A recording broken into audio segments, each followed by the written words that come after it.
विदर्भ वगळता अनेक ठिकाणी तापमान 1 ते 2 अंशांनी कमी होण्याचा अंदाज पुणे वेधशाळेने वर्तवलाय।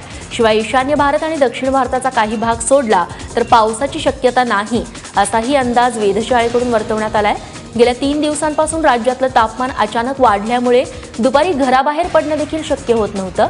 मात्र आता तापमान हळूहळू कमी होणार असल्याची शक्यता पुणे वेधशाळेने वर्तवली आहे। त्यामुळे सगळ्यांनाच मोठा दिलासा मिळाला आहे। रायगडच्या भीरा गावाचं तापमान 46.5 अंश सेल्सिअस इतकं नोंदवण्यात आलं होतं। त्यामुळे मुंबईतल्या हवामान विभागाचे अधिकारी तिथं दाखल झाले। वाढतं तापमान लक्षात घेता नागरिकांनी काळजी घेण्याचं आवाहन हवामान विभागाच्या अधिकाऱ्यांनी केलंय। सूर्यनारायण आग ओकत असल्यामुळे दुपारी भीरा गावातल्या रस्त्यांवर देखील शुकशुकाट बघायला मिळतोय।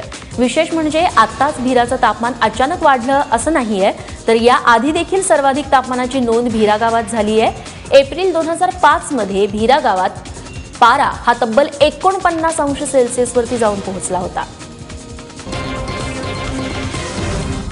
राज्यातल्या वाढत्या तापमानाचा फटका जायकवाडी धरणाला देखील बसतोय। जायकवाडी धरणातून रोज 1.5 दशलक्ष घनमीटर पाण्याचं बाष्पीभवन होतंय। औरंगाबाद शहराला 10 दिवस पुरेल एवढं पाणी एका दिवसात उडून जातंय बाष्पीभवनातून।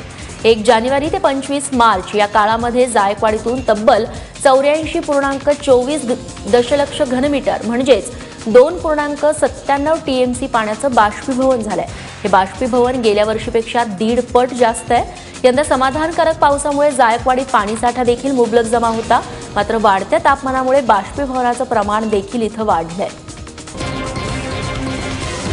वाढत्या उन्हाच्या कडाक्यानं राज्यात अनेकांना आपले प्राण गमवावे लागतायत। औरंगाबादेतल्या बालानगरमध्ये दीपाली गोरडे या तरुणीचा उष्माघातानं मृत्यू झालाय। भर उन्हात शेतात कापूस वेचून घरी आल्यानंतर दीपालीला उलट्या सुरू झाल्या। दवाखान्यात नेण्यापूर्वीच तिचा मृत्यू झालाय। दीपाली ही 11वीत शिकत होती। एकीकडे सूर्य आग ओकत असताना साताऱ्यात मात्र अचानक पावसाच्या सरी कोसळल्याचं काल बघायला मिळालं। साताऱ्यात काल जवळपास अर्धा तास पाऊस झाला।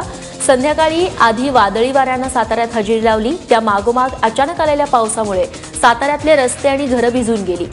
विजांच्या कडकडाटासह झालेल्या पावसामुळे साताऱ्यातील वीज पुरवठा देखील काही काळ खंडित झाला होता।